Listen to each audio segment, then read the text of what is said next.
Hey everybody, this is Russ from Retro Game Core. Last week was spring break here in Hawaii, and we went on a big family trip over to Japan. I just got back last night. It usually takes me a few days to get used to everything once I get back, and so I like to do these travel recap videos just to talk about, the things I did and saw, but then also how it relates to this channel in terms of like what handhelds did I bring, what games did I play, and what kind of travel tips would I have for you as well. And so grab a snack and drink, and let's go ahead and jump in.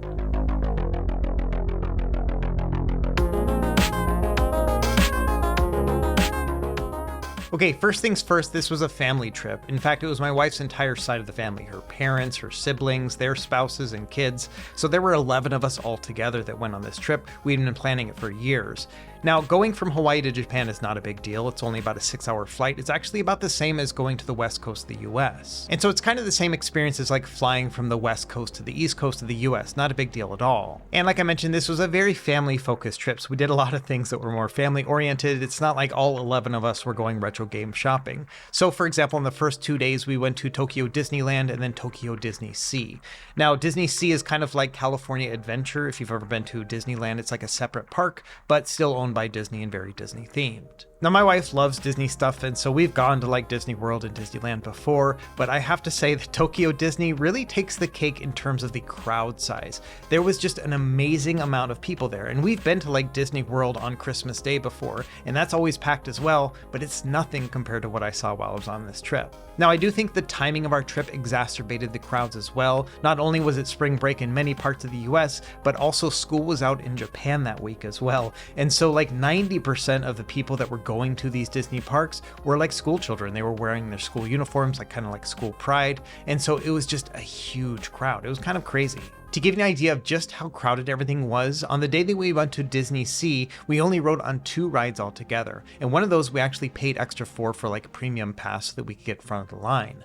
Now, there were 11 of us, and so we were kind of slow moving just as a group, and my in-laws were in wheelchairs just to make it a little bit easier on them. And so I don't think it's going to be everyone's experience, but it just is a good indication of how crowded it was there. It was almost like a pre-pandemic or pre-COVID level in the amount of crowd that I saw. But it was really neat to see a different interpretation of Disneyland. For example, when we rode on Star Tours, it was like everything was in Japanese, and so we had no idea what was going on, but it was just hilarious nonetheless. Also, the food was pretty interesting. So they had all these different types of popcorn, and there were a bunch of different flavors like curry and garlic shrimp and pistachio and black pepper, and the lines for those were really long too. Sometimes you'd wait like a half hour just to get popcorn, but some of those flavors were pretty interesting. Anyway, yeah, for the first couple days we were at Disneyland doing family stuff, and then after that we went to the west side of Tokyo to Hakone. And this area is known for its hot springs, but then also it has a really great view of Mount Fuji. Also, while we were there, we took a boat ride on Lake Ashi and then also visited the Hakone Shrine. And after dealing with all those crowds in Disney for a couple days, this was a perfect break. And the peacefulness of just seeing Mount Fuji off in the distance was kind of amazing. By the way, it was super cold while we were there, especially for our like Hawaii warm blood. And so, there were like snow flurries and everything. Like one of my nephews, the first time he'd ever seen snow, which was kind of cool. But all the same, yeah, we were freezing the whole time we were there. Either way, yeah, we really enjoyed that area as well. And it was the first time I had seen Mount Fuji, so that was pretty awesome. On the following day, we traveled south to Yokohama. That's the second largest city in Japan. I've been there before. In fact, I've been to Japan about a dozen times, but it mostly had only been to like port cities or places that have a military concentration. So for example, a lot of time I spent in Yokosuka, which is right outside of Yokohama, so I was a little bit familiar with the area. While we're there, we went to a couple different places, including their aquarium, which is pretty nice. They have like some really good exhibits, like a walrus one that's like right up in your face. But then also I got to see like a polar bear and a couple dolphins as well. They have this like overhead tank where the dolphins will swim right over you, and it's pretty awesome. After that, we went to the Cup Noodles Museum. This was pretty cool too. So this is like the original recipe that was made back in the day and the ones that we know and love now. In fact, during that visit, we were able to make our own batch of ramen. It took about 2 hours altogether. We made our own dough and everything from scratch. It was pretty awesome. Now, they didn't let me take any videotaping of that process, but I can show you the final product, and you can see here on the left, that's my little thing of ramen that I made. And they let us decorate the front of it and everything, so that was a pretty neat experience, and my kids loved it. We also went over to the Yokohama Gundam factory. We didn't actually go in because it was pretty expensive, but the cool thing there is they had a huge figurine that you could see from the outside, and it would actually move a little bit as well, so that was a pretty cool experience too. Another interesting thing is that Yokohama has a large Chinatown, so we walked through that, and that was pretty cool as well. They had some open air markets and restaurants, and these were really impressive. The prices were good, and the food looked pretty great too. After we were done with Yokohama, we went back to Tokyo and then stayed the rest of our time in Tokyo proper, and we did a couple touristy things and then some unique things as well. For example, we went over to Tsukiji Market. This is where they used to have those tuna auctions back in the day. You may have heard about those. It's where the tuna would sell for like super high prices and stuff. And so that has actually moved to a different place, but the market is still there and it's still really bustling and very touristy. But we did try out a couple things while we were there. For example, they had like Wagyu beef that was super expensive. We paid like $25 for a single skewer of meat that we all shared. And it was really tasty, but I'm not sure if it was worth that price. All the same, it was a cool experience. We also had some sashimi and crab legs. All those things were also a little bit more on the expensive side, but just a fun place to kind of try everything out. We also went over to the zoo that's within Ueno Park. This is kind of close to the Royal Palace. This is a really neat area as well. They have a couple panda bears there, which is pretty rare in Japan. In fact, we had to wait over an hour in line just to see the panda bears, and they give you like a 1-minute window to actually see it. And during our window, all we saw was just a ball of fur because it was just like curled up and sleeping. All the same, it was just kind of funny to go through that whole experience. Like people were dressing up in like their panda clothes and stuff just to be able to go through that line. It was kind of crazy. And we also saw some of those snow monkeys that you may have seen before in like National Geographic. Those are the ones that go in the hot springs, so it was kind of cool to see them as well. We also went to a pretty famous and crowded place called Asakusa. There they have the Thunder Gate, which is really impressive looking, and then also they have the Senzoji, which is like a shrine and a temple, and these are just really iconic and beautiful, so it was pretty neat to check those out too. And then finally, we rounded it all out by going to Shibuya. This is a really crowded area. You may have heard about it before. It's the one that has that really iconic crosswalk where like thousands of people will cross every single minute. So we actually went through and crossed it ourselves. That was pretty crazy. But then also we went up Shibuya Tower to be able to see it from above too. Both of those were just really fun. Another iconic area of the Shibuya station is the Hachiko statue. You may have heard about this dog before, but Hachiko was a dog that used to greet its owner at the station back in the 30s every day. Well, the owner died when it was at work one day, and the dog kept going to the station for something like 7 or 8 years and just, waiting for its owner who never came. And so it's one of those really iconic moments within like Japanese culture. And so there's a statue there and everyone likes to visit it. It's been up since like the 40s at this point. Anyway, that's a really quick recap of all the things that we saw and did while in Japan. So now I want to shift over and talk about things relating to this channel, specifically like what handhelds I brought, what games I played, and then all the retro game shopping I did as well. To start, it's probably no surprise, but the main handheld I used while on the trip, especially like on the airplane and whatnot, was the Odin 2. I talk about this thing all the time, but I love the fact that it plays everything and has a big, beautiful screen and also really long battery life. And when it comes to traveling, I think this is just kind of the best trifecta of those three elements. The main game that I played while on the trip was Castlevania Symphony of the Night, and I haven't played this game in like 20 years, and so it's long overdue, and so I really enjoyed that experience, but I will say that when playing it on a plane, I really wish I had like a guide with me just to be able to get through some of those areas where I got a little bit lost. I also played a little bit of GameCube, but to be honest, because I'm kind of a tinkerer at heart, I spent more time really testing out widescreen patches and seeing what kind of cheats and stuff I could play with those games, as opposed to actually playing those games. And so it's a very retro game core thing of me to not play my games when I finally have a chance to do it. Instead, I was fiddling around with the settings, but I thought that was pretty fun and worth sharing. Either way, yes, for the most part, if I had time to kill and I had space for it, then I usually would take the Odin 2 with me and like use that when we were like on the tour bus or, in the airplane, things like that. Now, because the Odin 2 is kind of big, I figured I wouldn't want to bring it around everywhere, and so I wanted to have a smaller device to take with me. Initially, I thought it was going to be this one, the GKD Pixel. This is a device that's been growing on me more the more that I use it, and so I just figured this would be a perfect companion to take with me on the trip. It's made out of metal, it's super rugged, I have its own little case for it, and so I just figured that, yeah, this one might be the best fit for me while in Japan. In fact, for this trip, I got a sling bag and I thought this is going to be the perfect size to throw in here so I can walk around, have my money and whatnot within here and then pull out this thing anytime I wanted to play a game really quickly. And I had it all figured out before I'd even left on the trip, but it turns out that at the last minute, I completely changed my own plans. And that's because right before I left, I was wrapping up my review video of the Anbernic RG35XXH, and I'd spent so much time getting Botticera perfectly tweaked for this that I ended up throwing it in my bag with me when we went on the trip. And I think there are a bunch of factors here of why I ended up using this one more, but I think it mostly came down to the horizontal form factor, which I found to be just more comfortable, but then also it's really thin and light already, and so I found it to be very pocketable, and so it worked out really well for me just to kind of pull it out when I was waiting in line at Disneyland, or maybe, just had a couple minutes to kill on the bus. And I played a bunch of Tetris for the most part, but then also the Suica Watermelon D-Make game that I talked about in my review video as well. This is the Pico 8 version of the game, and because Pico 8 is fully supported on the device, it just was a perfect fit. And so unexpectedly, I ended up not using the GKD Pixel much at all, and instead used the RG35XXH. Another thing I found kind of surprising was that I brought the MSI Claw with me, but didn't really use it that much at all. Now, I got this device right before the trip, and so I did a quick impressions video about it, and then I planned on doing a bunch of testing while I was on the road. Well, it turns out that I just didn't really find a time or opportunity to use it. Part of that may have been the fact that I had the Odin 2 to play with, which is a little bit smaller, more compact, with better battery life. But in the end, I just never really had a moment where I'm like, okay, now I want to bring out the MSI Claw and play it, because it's so big, it's kind of hard to get in the backpack, but then also the battery life on it is just kind of terrible right out of the box. And so I'm going to do more testing on it, but I didn't do any in Japan, so I'm going to have to do that starting now that I'm home. And it's kind of funny because even though I didn't want to bring a handheld PC with me, it wasn't a very good fit, my son did. And so he brought the Steam Deck OLED with him, and he used that all the time. He ended up really only playing Hollow Knight the entire time. And I was always surprised to see that he was playing it on the bus and whatnot. And he never really had any issues when it came to battery life. I'd always ask him, hey, is your battery going to die? And he's like, no, Dad, it's fine.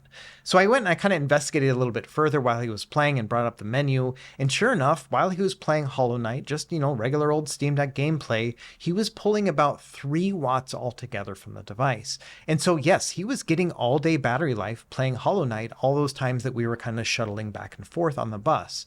And so I found that really impressive. Here I was with the MSI Claw and just kind of worrying about battery life, knowing that I'd only get about 45, maybe 50 minutes of gameplay time.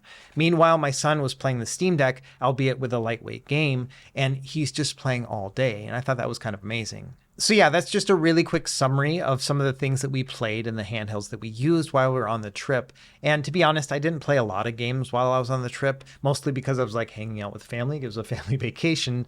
But all the same, it was nice to have that sling bag with the Ambernick inside of it, and I could just pull that out and play a little bit of Tetris here and there while waiting in line or for our next event. Okay, I only really have one more big topic to talk about. That's going to be retro game hunting while in Japan. But before we get to that, I do have a couple tips and tricks that I figured out along the way, or things that I was reminded about since it had been about 15 years last time I was in Japan. First thing, it's always good to look at the exchange rate when you're going to any country, and right now the US dollar is super strong against the Japanese yen. And so as a result, everything felt like a discount, especially when it came to food. Food in general in Japan is quite cheap if you know where to look. And so that's my first little bit of advice, is going to be about food and just kind of shopping in general. When you're in a country, it's always best to kind of do the things that the locals do. And so, it's always best to avoid those touristy restaurants and find something a little bit more off the beaten path, or maybe just kind of follow where other people are going, or where you see the longer lines. That usually means it's going to be either high quality or the prices are going to be great. For example, we went to quite a few different sushi places, not the fancy ones, but just kind of the cheaper ones that had a good amount of a crowd there. And I found some incredible deals. For example, this clam soup that you see right here cost about $4 altogether. In Hawaii, this probably would have been about $15 or $16. And so it was just kind of amazing that the price difference between the two was just so large. Another thing I always recommend is going to a local supermarket, because the prices will be very good. This is going to be especially good if you're going to be buying snacks, for example, for your trip, or maybe as souvenirs for other people. There's always going to be wacky things that you can find there, and the prices are always going to be generally good. Here's a good example. We went over to a supermarket for breakfast one morning, and here they had the day's leftover sushi. Now, this sushi is probably actually more fresh than what you would find in the United States, but the price was marked down. In fact, it was only about 500 yen, which is $3.25 for an entire platter of sushi, and it was delicious. And so these are the kind of things that I would recommend looking out for if you are trying to save a bit of money while in Japan. And like I mentioned, the supermarkets always have some pretty funny things. For example, they had these hot dogs here that were about 75, 80 cents, and they were filled with noodles instead of hot dogs. And I thought that was pretty funny. So that's my first bit of advice. My second tip would be to get a Wi-Fi hotspot while you're there. Now, you can get these at the airport pretty cheap, about $8 a day, and this is going to take the Japanese cell phone signal, convert that into a Wi-Fi signal so that you can use that with your phone and other devices. Now, I use T-Mobile as my cell phone carrier, and it works just fine in Japan, but it is super slow. For example, just trying to use Google Maps is like unusably slow because it doesn't load up in time. And so this was just a great alternative for everybody to use. What we did is we just got one of them, and then like all of us connected to the same one, and it had a 10 gigabyte limit per day, and we never got close to that limit. And so as a result, everybody had connectivity the entire time we were there. We didn't have to think about it at all. All I had to do was just take that little box and then charge it up every night when we got back to the hotel. And the great thing is, because it's Wi-Fi, you can connect anything to it. So for example, I took my Ambernic device, connected it via Wi-Fi, and then I was able to get retro achievements even while I was out and about. And so this thing was a total lifesaver and well worth the $8 a day for our entire group to connect to. Now, my last bit of advice has to do with more big ticket shopping. So if you have a bill that's going to be like 5,000 yen or more, that's about $35, then what you can do is get a tax-free status. And it depends on the store, but most of them will honor it, especially like the thrift stores like Hard Off and Book Off, where I did all my retro game shopping.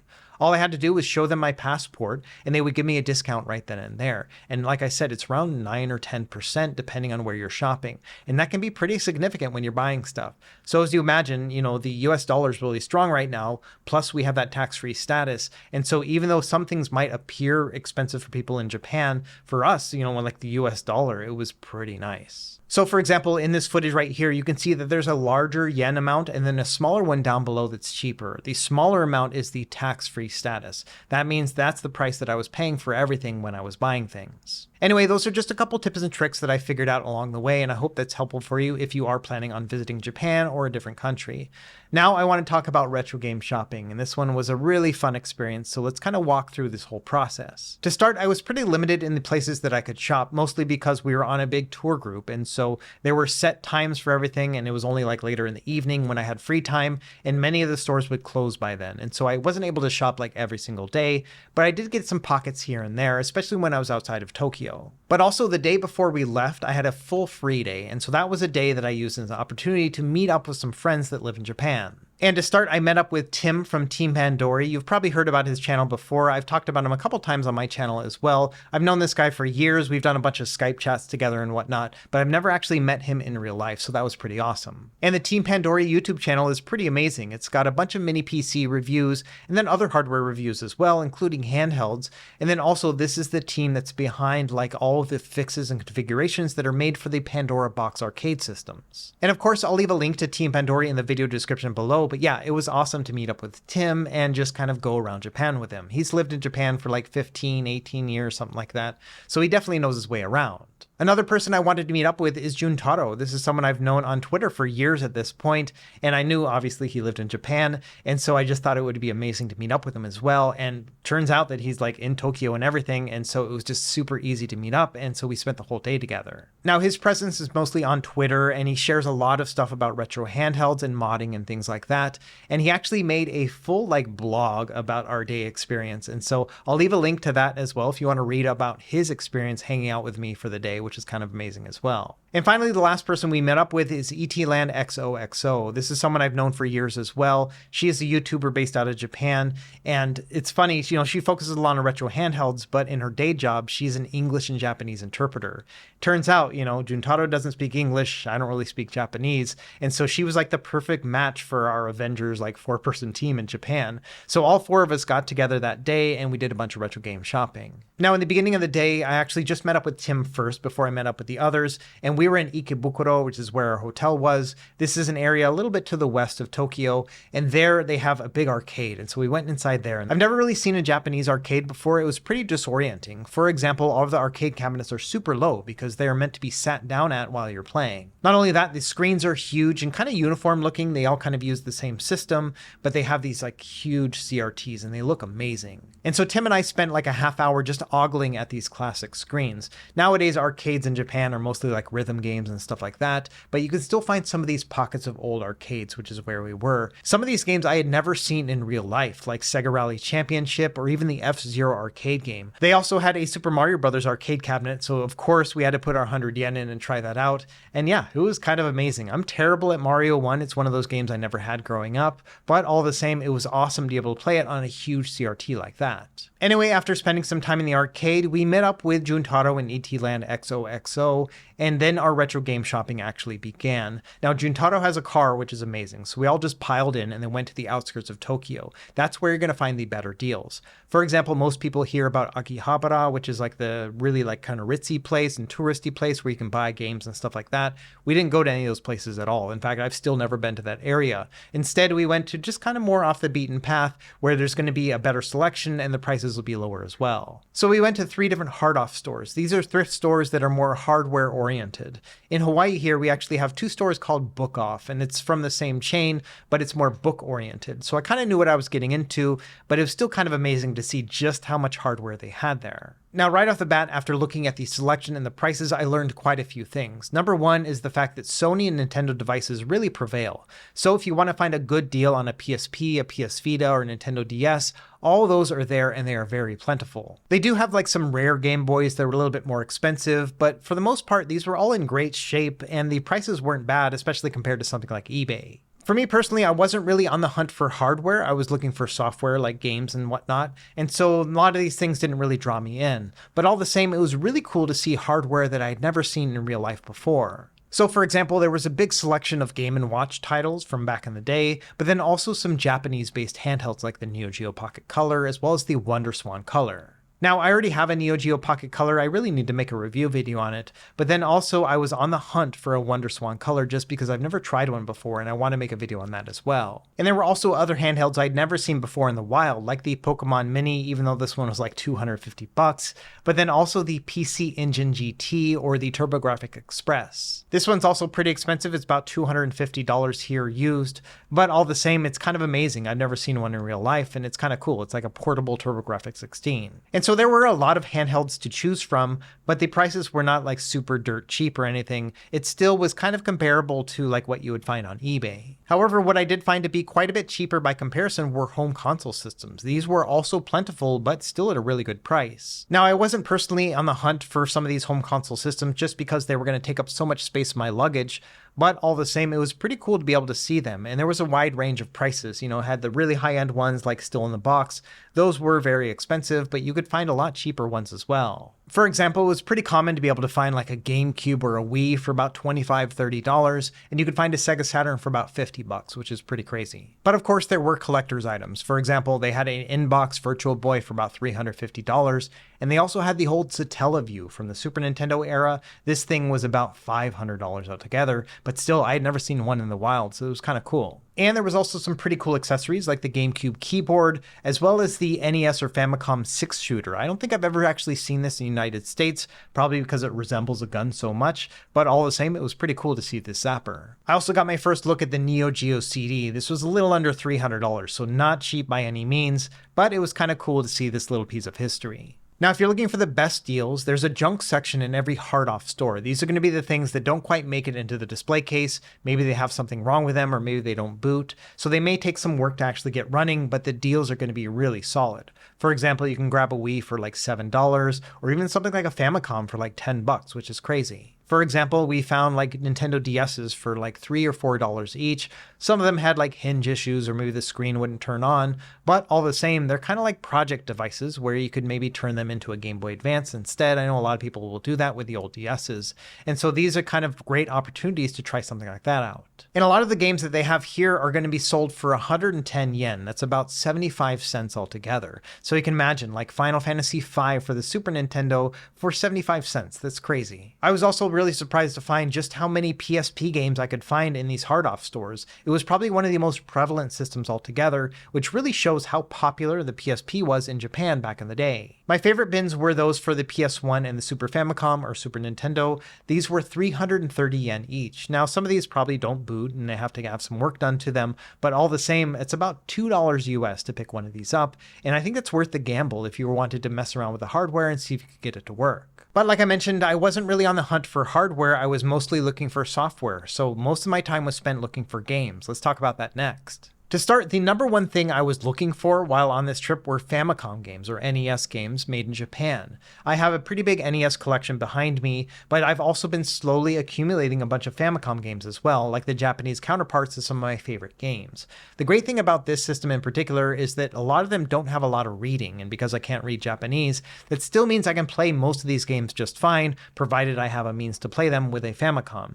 And so as a result, that was kind of the main thing I was looking for. I even had like a list of 20 games that I wanted to buy while I was there. Well, it turns out that Famicom games are still pretty rare in Japan. I had a hard time finding these at the stores. They had a lot of generic games there, the same ones that I can find at my local book-off here in Hawaii, but I was really hoping to find some of those hidden gems, and they were kind of few and far between. In fact, the only place that I found that had a really wide selection of Famicom games was in Ikebukuro, which is like closer to downtown Tokyo, and this was at a place called Super Potato, so not a hard-off store, but a game store specifically. And these prices were really high, like probably twice as much as I would pay at something like a hard-off, but it had a really great selection. In fact, there were so many games here that they were organized alphabetically, which is not something that I saw in any other store. Now, unfortunately, I don't know the Japanese alphabet, so it didn't really help me that much either. I still had to kind of dig through them all, but all the same, I didn't really pick up many from this store just because the prices were so high. And that's another thing I noticed is that in Japan, people are very much so aware of how much these games are worth. And so many of them were hidden behind like the display cases and had like marked up prices and things like that. Very typical to what you would see in a used store here in the US or even on eBay. And so some of these prices were not that great. One that really surprised me is that they had the Famicom box version of Snow Brothers, and this was $2,000 to pick this one up. Obviously, I'm not really in the hunt for rare games like that. I'm just looking for like my favorite games from back in the day. It doesn't really matter to me what a game is worth. It's just a matter of whether or not I want to pay that much money to have it in my collection. And so I personally am not on the hunt for anything like an investment game or anything else like that. I don't really care about the condition as long as it looks okay. You know, for me, it's all about whether or not the game can run and does it kind of recapture some of those moments from like back in the day. And that's really what I'm on the hunt for. So I did end up picking up a few games here and there. And so I want to walk you through each of these. I'll put the price up in the top right corner so you can see what each of these cost me in US dollars as we go through. We'll start with Famicom. So first of all, I bought two of the different River City Ransom games. There's a whole series of them for the Famicom, and so I'm trying to slowly build up these.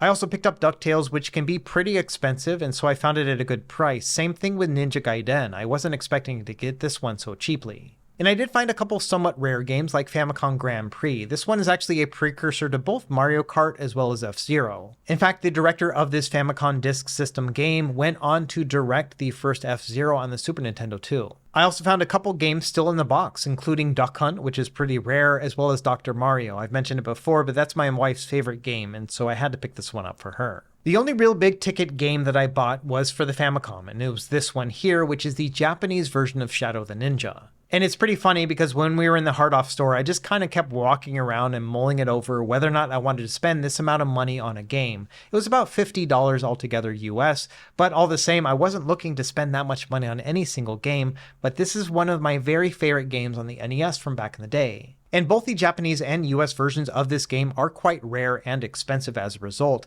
I just happen to have my childhood copy still, and so I have it on the NES, and so I wanted to kind of complete that collection by getting it on the Famicom as well. I also got another Famicom game. This was gifted to me from Tim. He brought it over because he had a duplicate. This is the River City Ransom hockey game, and so this is pretty awesome as well. Anyway, once I figured out that the Famicom games were kind of rare and expensive, I kind of changed my outlook and decided, okay, what are the things that are going to be cheap? Things that are going to be a lot cheaper at least than what I can find in the US, and what are those games that I want to play from those systems? And so I started doing a little bit more bargain shopping just based on the current environment and how much each of these games cost. And by far, I found that the best deals that you could find were for the Sony handheld systems like PS Vita and PSP. And I really can't overemphasize how plentiful these were. There were PSP games everywhere, and they were so cheap. For example, the average price of a PS Vita game was around $10, which I think is pretty reasonable compared to what you can find on eBay. But of course, bear in mind these are Japanese language, and many of these games are going to be text heavy, so you kind of have to be choosy about which games you're actually going to be able to play on there unless you can read and speak Japanese. And PSP games were even cheaper, especially the popular games. These you could find for around $1.50, which is kind of crazy. Of course, bear in mind these are also in Japanese language, but the PSP is region free when it comes to games, so you can still play these on an American PSP, which is awesome. There were a couple games that were more expensive, like Parappa the Rapper, but I thought this would be amazing to be able to play in Japanese, so I had to pick this one up. Some other systems that were really plentiful and cheap were Nintendo 3DS and regular DS as well. Now, I mostly stuck to the popular games, which means there's going to be more of them and the prices are going to be cheaper. But all the same, I focused on more the action-heavy games, which won't have a lot of reading, and so I think it's going to be a pretty seamless experience to be able to play the Japanese versions of these games, and it's always kind of cool to have these carts in the first place. Another system I found to be quite affordable compared to US prices were Nintendo GameCube, and so for these I mostly stuck to those that had the full box and manual and everything else, and even then the prices were still really cheap. Now, some of these titles were more expensive than the others, and some of those were deliberate choices just because I wanted to make sure I had it in my collection. So yeah, I paid like $25 for Rogue Squadron, but still, that's a lot cheaper than the US version, so I thought that was pretty cool too. And so yeah, even though I don't really plan on playing these games in Japanese at any point, it's still kind of cool to have this little piece of history in my catalog and for such a good price. And then finally, another system that was a lot cheaper than I was expecting, and so I ended up buying a lot of games for it, was the Super Famicom. And for this in particular, I just chose all the games that had the full box as well. And so as you can imagine, these are marked up prices considering the fact that most of these are complete in the box, but I really like the box art for these, and so I was willing to pay this amount of price just for the fact of having these in my collection, even if, yeah, again, I don't really plan on playing these games, it's still really cool to have them. I mostly focused on the Mario titles, and some of these were cheaper than the others, but all the same, I kind of got like the full collection of Super Nintendo games that I really cherish, but now in Japanese. And there are obviously quite a few more that I would love to pick up, and so now I kind of have a new obsession of picking up just like my favorite 20 Super Nintendo games of all time in the box for the Super Famicom. And I think it's pretty cool that I picked up about 10 of those 20 right then and there in Japan. Now, moving along, let's talk about some of the handheld game carts, because I found these to be more expensive than I was expecting as well. I did pick up quite a few of each of these just because I did find some pretty good deals here and there, but the prices on these were higher than I was expecting. In fact, the prices were somewhat similar to what you can find on eBay and even at my local book off. And again, like with the others, I did focus on games that are not too text heavy. That means I can still play through these games, and I do look forward to playing these on Game Boy. Another thing that was unexpected for me was that the Pokemon games were not as expensive as I was thinking. In the US, if you try to find any of these games still in their box, it's going to be hundreds of dollars, and it's not the same case in Japan. Now, by far, I think the most expensive system that I found was Game Boy Advance. It's kind of the case in the US as well. It's really expensive to try to pick up these carts, but I was surprised to find that they are also equally expensive in Japan too. Now, I did find quite a few that were at a reasonable price, like Mario Kart and Super Mario Advance, but there were others that were quite expensive. For example, I paid about $18 for Super Mario Advance 2. This is the one with Super Mario World in it, but I had a specific reason for that, and that was because I wanted to actually play it on the trip. Which leads to my last big ticket item that I bought on the trip, which was a Game Boy Micro. I didn't plan on buying this at all. In fact, I had a list of hardware things that I was going to look out for, and that didn't make the cut at all. When I saw it in real life and saw how small it was, I was like, oh man, I really have to pick one of these up. So the one I picked up was about $160 US, which I still think is a pretty good price, all things considered. And considering that there's no region lock on Game Boy Advance either, that means I can play any game on it as well. Now, it's not in perfect condition. For example, it has a little ding on the back, but honestly, I don't really see it when I'm playing, so it doesn't bother me at all, and obviously it doesn't affect gameplay either. And so I do want to make a review of this device and others in the future. I've been buying up all this old hardware over the past year or so, and so I'm going to start a series of like throwback reviews where I look at an old product and review it in today's context. And so yes, the Game Boy Micro is going to be part of that collection, and I'm having a lot of fun with it so far. Now, I ended up also getting another handheld. That was the WonderSwan Color. Now, this was gifted to me from ET-Land XOXO. I think she knew I was on the hunt for a WonderSwan Color, and so she messaged me and said, hey, don't buy one of these devices. And sure enough, when we met up, she ended up giving me one. So that was super amazing, and thank you for that. And so I ended up buying a bunch of WonderSwan Color games so that I can test it out later on when I do one of those throwback reviews. And so be on the lookout for that as well. Now, this game console and library are like in full Japanese, and so I'm not going to be able to to make heads or tails of any of these games as I play them, but all the same, I thought it was going to be neat to be able to test these games, and I'm looking forward to this one as well. Now, the last thing I wanted to mention is that Juntaro also gifted me with something. He had a PCB adapter for the Palkity RGB30. Now, this has two different functions. The first is that it can minimize accidental diagonals, and so it'll give you a much more accurate D-pad experience. But then also it has LED lighting attached to it, so if you have transparent buttons, which he also gifted to me, you'll be able to put this together and have like light coming out of your RGB30, and I thought that was pretty awesome. Now, this does require some soldering, and I do not know how to solder, so I think this is going to be a great project to start with. I've watched a couple tutorials, and I don't think it's going to be too hard, and so be on the lookout for a video about this as well. Anyway, that's a wrap for this video here. As always, it went way longer than I was expecting, but as you can imagine, I was in the country for 9 days and did all sorts of things, and so I wanted to share that experience with you as well. I hope there were a couple nuggets here and there that help you if you do plan on traveling to Japan too, and let me know down in the comments if you have other advice as well, or if you plan on going on a trip. What are you excited about? What do you plan on doing? As always, thank you for watching, and be sure to like and subscribe if you found this helpful, and we will see you next time. Happy gaming.